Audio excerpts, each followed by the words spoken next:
네, 그러면 두 번째 시간을 시작하도록 하겠습니다. 내담자가 겪는 그럼 경험은 어떠한 것인가? 정신분석 치료 과정에서 내담자가 겪는 경험에 대해서 이제 같이 보도록 하겠습니다. 우리 책의 80쪽에 있습니다. 내담자가 겪는 경험은 실제로 이제 우리 책에서도 나와 있지만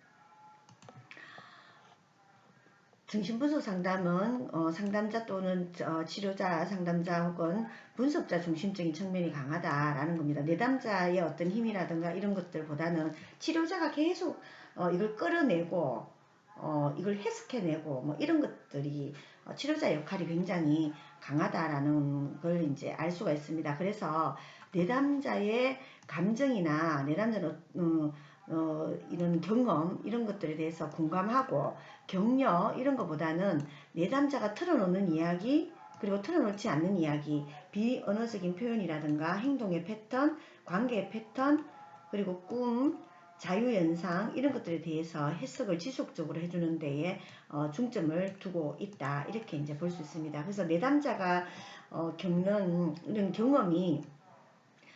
경험을 이제 내담자가 이야기하면 상담자는 그런 것들을 계속 해석하고 또 자기의 무의식 세계를 끌어내는데 계속 뭡니까 상담자는 어떤 그 옆에서 도움을 주고 또 그걸 이런 경험 무의식이 들어있는 이런 경험들을 상담자는 해석해내는 이런 것들을 이제 주로 하고 있다라고 이제 볼 수 있습니다.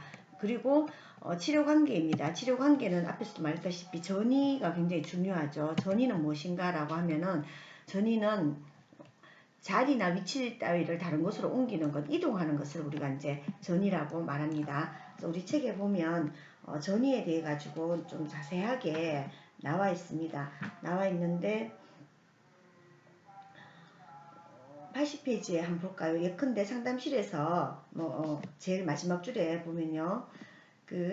상담실에서 과거의 내담자를 매우 엄하게 대하고 처벌을 많이 했던 아버지와 비슷한 상담자를 만났을 때 내담자는 상담자에 대해서 매우 위축되고 긴장이 된다라는 거죠. 그래서 왠지 상담자가 자신을 혼낼 것 같고 조금의 잘못도 용서하지 않을 것 같은 생각이 든다라는 거죠. 그래서 내담자는 자신의 이야기를 마음대로 털어놓지 못하고 최소한으로 사실이나 사건 중심으로 자신의 문제를 이야기하게 됩니다. 그런데 내담자는 이러한 전이 감정과 전이 관계의 원인과 그것이 자신의 상담에 어떤 영향을 미치고 있는지 알지 못하는 경우가 많다.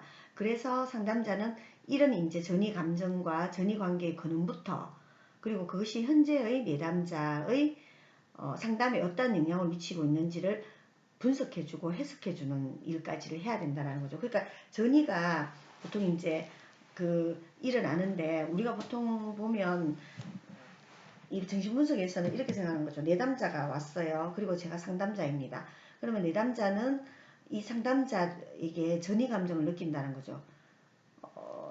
무의식을 굉장히 중요하게 생각하잖아요. 그러니까 무의식 속에 들어있던 자신의 어머니의 뭐 어떤 그런 안 좋은 부분들이라든가 아니면 좋은 부분일 수도 있겠죠. 그래서 어머니 제가 이제 여자 상담자인 경우에 이제 어머니로 이 감정을 상담자를 바라볼 때 어머니로 이렇게 이제 감정이 전이가 된다는 거죠. 어머니 같은 그런 느낌을 받게 된다는 거죠.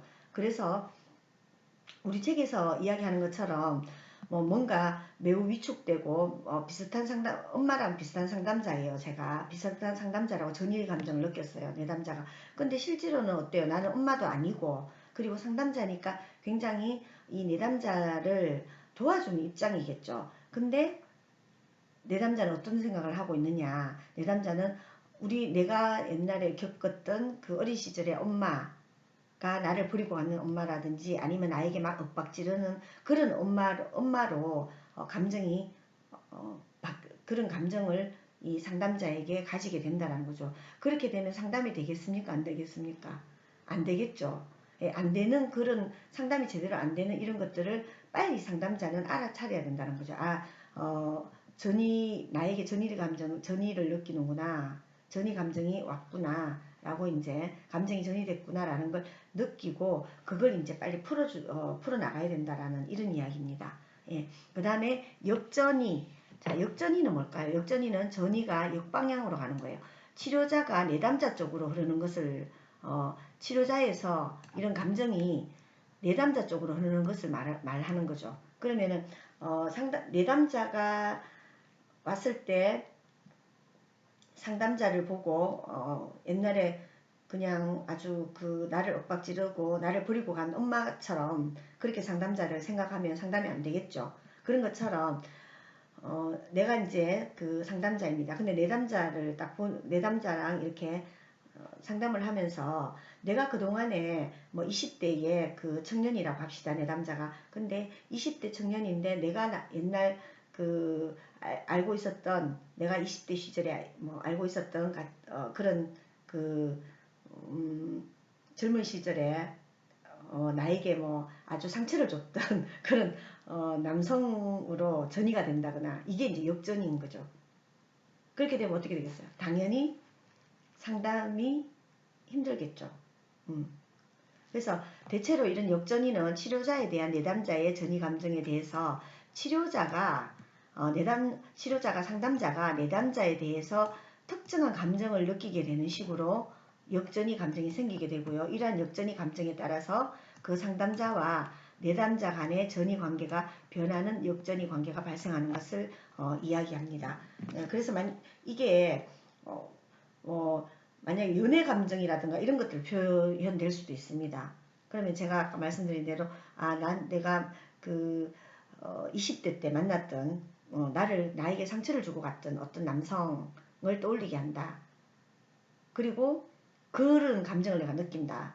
그러면 어떻게 되겠어요? 상담이 더 이상 안 되겠죠. 그래서 역전이는 상담자가 항상 자기를 성찰해야 되고, 그리고 이런 이제 역전이가 발생한다라고 하면은 정신분석 상담에서는 상담자도 이제 같이 치료 또 다른 이제 상담을 좀 통해서 자기의 역전이 감정을 빨리 알아차리고 그 역전이 감정이 어디에서 오는지 그 무의식 속에 있었던 감정들이겠죠. 그죠? 그것들을 찾아내고 치료해내는 거 이런 것들이 이제 필요하다라고 그렇게 보고 있습니다. 네.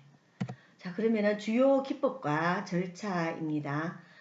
주요 기법 중에서 해석이 우리가 굉장히 중요한 정신분석에서 아주 중요한 기법입니다. 해석, 그리고 해석 중에서도 명료화 해석이 있고 비교 해석이 있고요.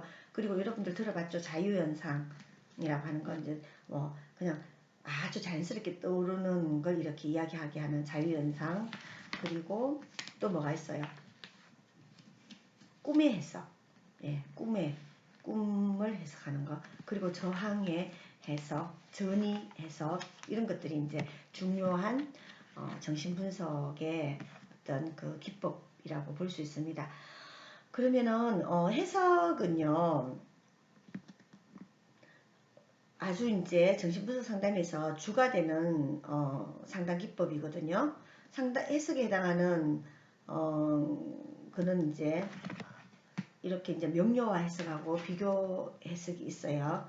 그래서 정신분석에서는 이 내담자의 무의식을 드러내 보이는 거 이게 굉장히 중요한데 내담자에게 자신의 마음속에 숨겨져 있는 미처 의식하지 못했던 어떤 감정이라든가 욕망이라든가 불안, 열등감, 충동 이런 것들에 대한 인식을 얻도록 이제 인식을 가질 수 있도록 도와주는 게 이제 주안점인데 이런 주안점을 아주 이런 것들을 이제 내가 가지고 있는 불안이 무엇이다, 열등감이 어떠하다, 충동이 무엇이다라는 이런 것들을 계속 이제 알아차려야 되겠죠. 인식이 알아차리는 거거든요. 그래서 알아차리는 이런 것들을 중요하기 때문에 결국에는 뭡니까? 해석을 해주는 거죠. 내가 말하는 경험이라든가 이런 것들 속에서 그 불안이 어디에서 나왔는 건지 이런 것들을 해석해주는 이게 중요하다라고 볼 수 있습니다.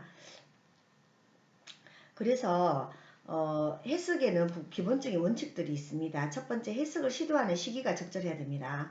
예, 우리 책에 나와 있어요. 83페이지에. 83페이지 밑에서 두 번째 줄에요.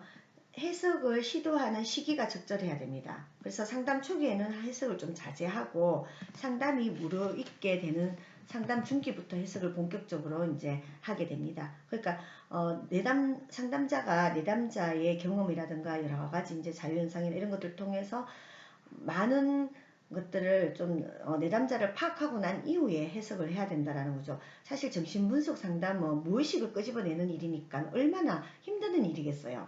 여러분들 내 무의식이 무엇인지, 그리고 상담자가 이 내 무의식을 해석해주고 이게 굉장히 어렵겠죠, 그죠? 그래서 무의식을 의식한다는 건 쉬운 일이 아닙니다. 그렇기 때문에 상담이 아주 길어요. 정말 장기 상담입니다. 어떤 무의식, 제 주변에 이제 무의식 전공하신 분들을 보면 뭐 6개월씩, 매주 6개월씩 그렇게 이제 뭐 무의식을 그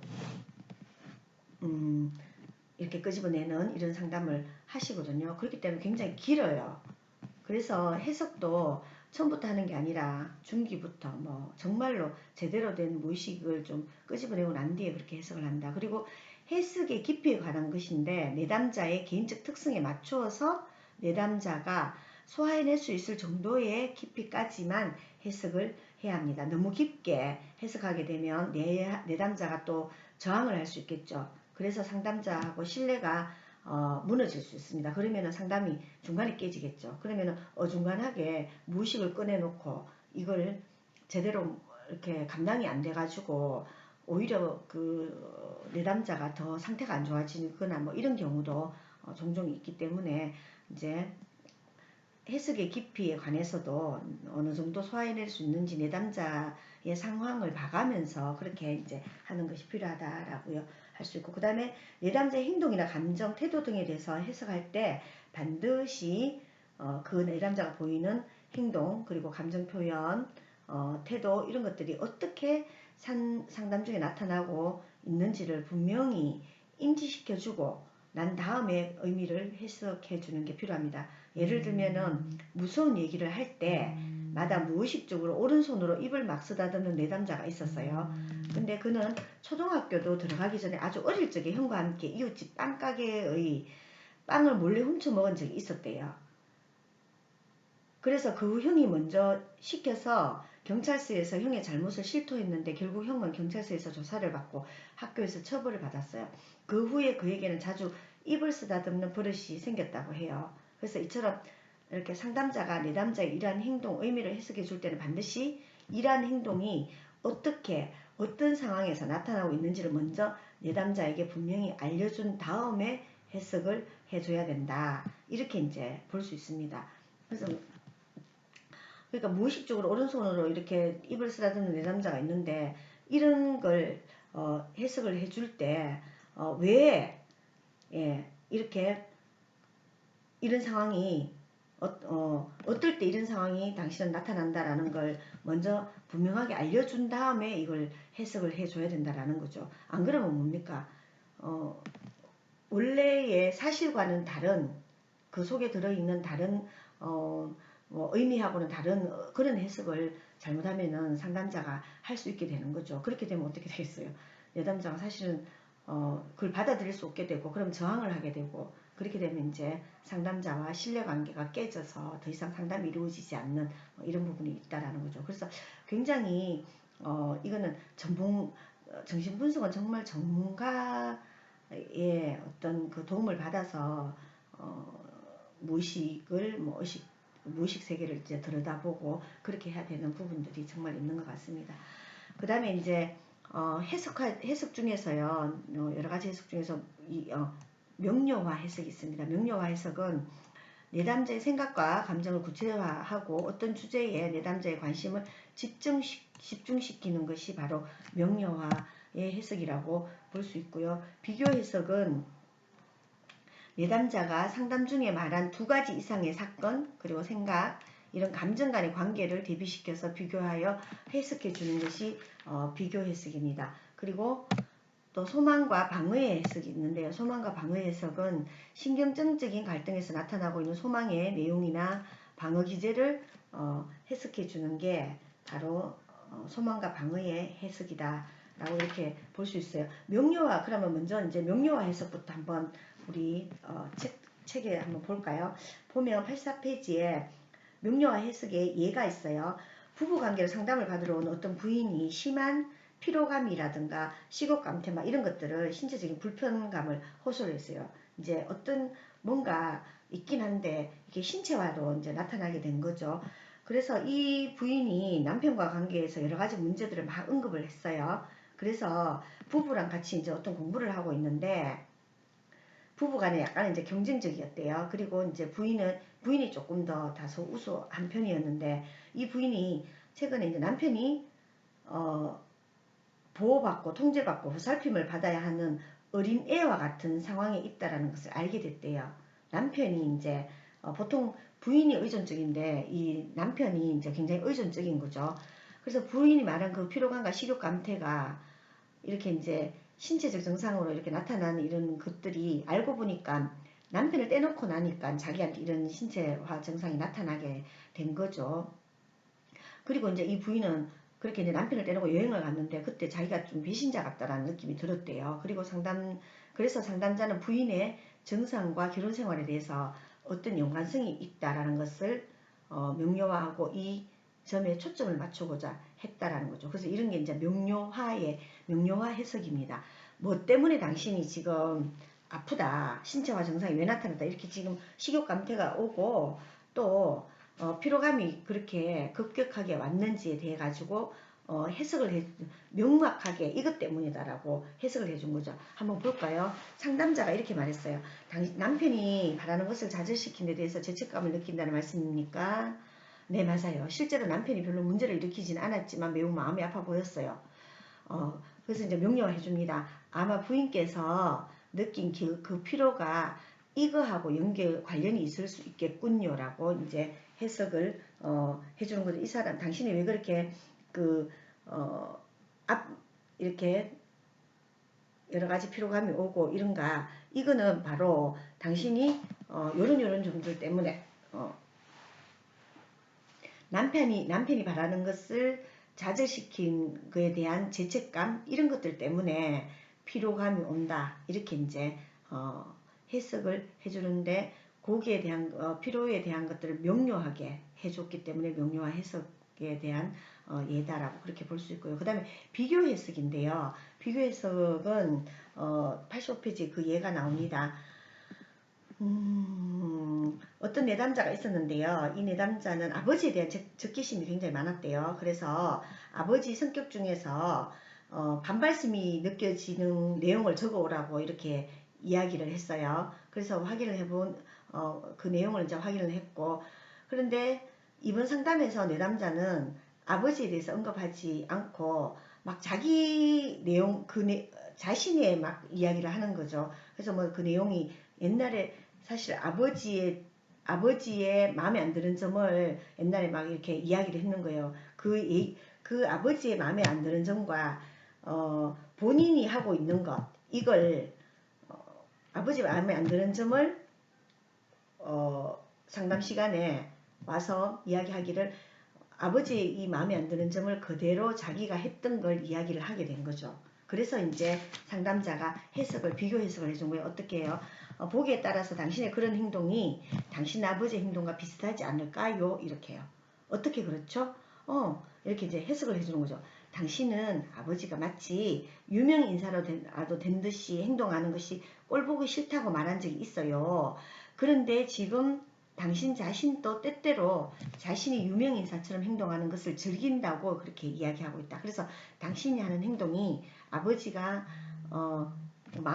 아버지에 대해서 마음에 안 든다고 했던 그게 결국에는 당신이 지금 하고 있는 행동이 아니냐라고 이렇게 비교 해석을 해주는 거죠. 근데 앞서 우리가 해석을 함부로 하지 말라고 했죠. 뭔가 상담의 어떤 중기 정도 왔을 때 이야기를 해야 되고, 또 그리고 내담자가 저항이 생기지 않도록 그렇게 이제 해석을 해줘야 된다라고 그렇게 말했어요. 근데 이런 해석도 뭡니까? 정말 뭔가 아주 명확할 때 이렇게 해석을 해야 되는 거죠. 그렇죠. 아니면 어떻게 되겠어요? 완전히 잘못하면 이 부분에 대해서 비교 해석을 했는데 내담자는 저항을 할 수도 있겠죠. 그래서 신뢰가 깨져가지고 더 이상 상담이 안 되는 뭐 이런 올 수도 있습니다. 그렇기 때문에 이런 비교 해석 같은 경우에도 대비시켜 해석해 줄 때도 아주 이제 상담자가 이런 상황이라든가 여러 가지 내담자의 감정 상태라든가 이런 것들을 봐가면서 이제 하는 게 필요합니다. 그리고 세 번째가 소망과 방어의 해석인데요. 어떤 부인이 남편과의 부부생활 갈등으로 상담을 하러 왔어요. 그래서 남편은 자기가 남편에게 잔소리를 너무 많이 해서 술을 마시게 된다고 짜증을 많이 낸다고 했어요. 그런데 이 부인은 잔소리가 아니라 남편을 보살피는 모성애적 관심이라고 했어요. 그래서 그 전에 상담회계에서 수집된 자료들에 의하면 그녀의 자상한 행동 이면에는 남편에 대한 과학적 소망이 있었음을 알 수 있었어요. 상담자가 봤을 때. 그래서 이에 대해서 상담자가 처음 내리는 해석은 그녀의 무의식적인 충동, 그러니까 소망에 대해서가 아니라 무의식적인 충동에 대한 소망에 대해서가 아니라 자기 방어적 행동에 대한 것이었다. 이렇게 이제 해석을 해준 거예요. 한번 볼까요? 상담자가 부인께서 남편에게 지나치게 보호적이라고 느끼십니까? 라고 했어요. 본인이 이제 남편이 잔소리하는 게 아니라 자기는 이제 모성애적 관심이라고 했기 때문에요. 때때로 그럴 때도 있어요. 예를 들어서 낮에 태풍이 불면 남편이 그때 비를 맞고 있을 이유가 없는데도 공연히 걱정이 돼요. 그러니까 상담자가 남편에게 그런 공연한 말을 할 때 남편은 부인을 비난합니까? 내담자가 남편은 그것이 너무 지나치다고 말을 합니다. 저는 남편을 마치 어머니 같은 정으로 돌보지만 그게 나쁘다고 생각하지는 않아요. 그렇다면 왜 부인의 관심이 지나친 것이라고 생각합니까? 부인께서는 마치 남편이 어떤 위험한 상태에 있는 것을 항상 두려워하는 것 같군요. 이렇게요. 그러니까 실제로 본인은 말은 뭡니까? 어떻게 하나요? 자기가 되게 모성애적이고 마치 어머니 같은 정으로 내가 돌본다 라고 하지만 자기 자신도 어째 보면 뭡니까? 너무 이제 그 남편에 대해서 이런 막 잔소리라든가 이런 것들이 이게 그렇게 바람직하지 않는 거다라고 그렇게 본인도 알고 있는 거죠. 그걸 이제 뭡니까? 소망과 방어로 이제 이렇게 해석을 해주고 있습니다. 그 다음에 주요 기법과 절차 중에서요. 자유연상 그리고 꿈의 해석이 이제 그 정신분석에서 주요 기법입니다. 해석, 그 다음에 자유연상인데 자유연상은 치료자가 내담자에게 마음속에 연상되는 대로 떠오르는 대로 자유롭게 이야기를 하는 정신분석에서 어찌 보면 굉장히 핵심이 되는 기법입니다. 그래서 한때는 이제 최면술 이런 것들도 이제 프로이트가 많이 사용을 했었는데 이 자유연상이 자유연상을 통해 가지고 자기의 무의식으로 이제 가는 하나의 과정이 되기도 하죠. 그래서 자유연상의 예인데요. 87페이지에 보면 내담자가 그래서 걷기 시작했어요. 그러다가 박물관 뒤로 가서 공원을 가로질러 가기로 결정했지요. 그렇게 걷고 있는데 아주 흥분되고 신나는 기분이 들었어요. 관목소 옆에 벤치가 보여서 거기 앉았는데 내 뒤에 뭔가 바스락거리는 소리가 나서 겁이 났어요. 숲속에 남자들이 숨어있지 않나 하는 생각이 들었는데 언젠가 그 공원에 성독착자들이 있다는 기사를 읽었거든요. 내 뒤에 누가 있었던 것 같아요. 불쾌했지만 한편으로는 흥분되기도 했답니다. 아버지 생각이 나는군요. 흥분되는 기분이에요. 발기된 남근이 생각이 나요. 아버지와 연결되어 있어요. 그 점에 대해 뭔가 생각이 날 듯한데 뭔지 모르겠어요. 기억의 가장자리에 머물러 있는 것 같은데 생각이 안 나네요. 그러니까 상담자가 기억의 가장자리라고요. 그러면서 이제 계속해서 이제 이렇게 자유현상을 쭉 해 나가는 거죠.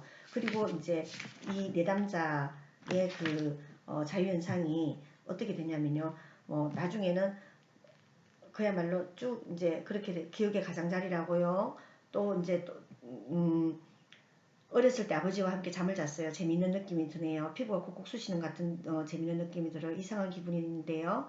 장님처럼 뭔가 안 보이는 느낌 쭉 이렇게 하면서 그러면서 어떻게 하면은 또 상담자가 마음이 흐릿해지는 것은 보고 싶지 않은 것을 마음에서 몰아내는 방법일 수 있겠죠.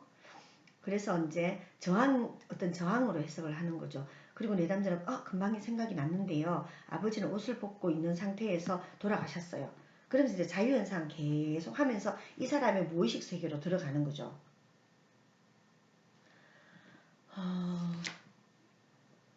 상담자는 그럼 지금 어떤 생각이 마음에 들어오느냐 이런 식으로 하면서 계속해서 이제 꿈과 관련해서 또 어떤 생각이 떠오르죠? 이런 식으로 해서 연상을 계속 할 수 있도록 이렇게 쭉 끌어나가는 거죠. 그러면서 무의식 속에 그래서 프로이트의 어떤 이런 자유연상 내지는 꿈의 해석들을 보면 성적인 것과 굉장히 관련이 많습니다. 대부분 다 이제 성적인 어떤 뭐 욕망이라든가 아니면은 성적인 어떤 뭐 고통 뭐 이런 것들이 굉장히 많이 들어 있습니다.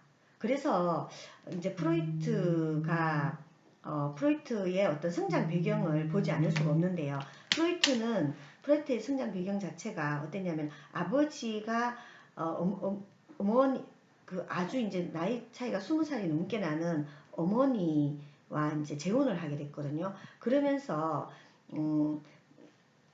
그 속에서 어떤 아마 아버지와의 관계에서 어떤 성적인 어떤 그런 것들이 굉장히 많았던 것 같아요. 그러다 보니까 이런 성장 배경 우리가 보면은 심리학자들 대부분 다 성장 배경 그리고 인간관 이런 것들을 아주 이제 이론마다 중요하게 생각하는데 그게 왜냐면 그 사람이 가지고 있는 핵심 감정이 있는 거죠. 그래서 프로이트는 성적인 어떤 욕망 이런 것들이 무의식 속에 굉장히 많이 이제 포함되어 있고 그리고 이제 이런 것들이 우리의 삶에 많은 영향을 미치고 또 그 사람의 성격 구조라든가 이런 것들에 영향을 준다 이렇게 이제 프로이트가 보고 있습니다. 그래서 자유연상, 꿈의 해석 이런 것들 쭉 다 보면요. 대부분이 다 남성의 뭐 남근이라든가 이런 것들이 계속 등장하고 그리고 무의식 속에서도 무의식에 이제 이런 해석들도 이런 것들에 기반을 하고 있다 그렇게 볼 수가 있습니다. 예, 그러면은 시간이 다 돼서 이 교시는 여기서 마치도록 하고요. 자유현상까지 지금 했고 꿈의 해석부터 이제 주요 기법 정신분석의 주요 기법을 하도록 하겠습니다. 예, 잠시 쉬도록 하겠습니다.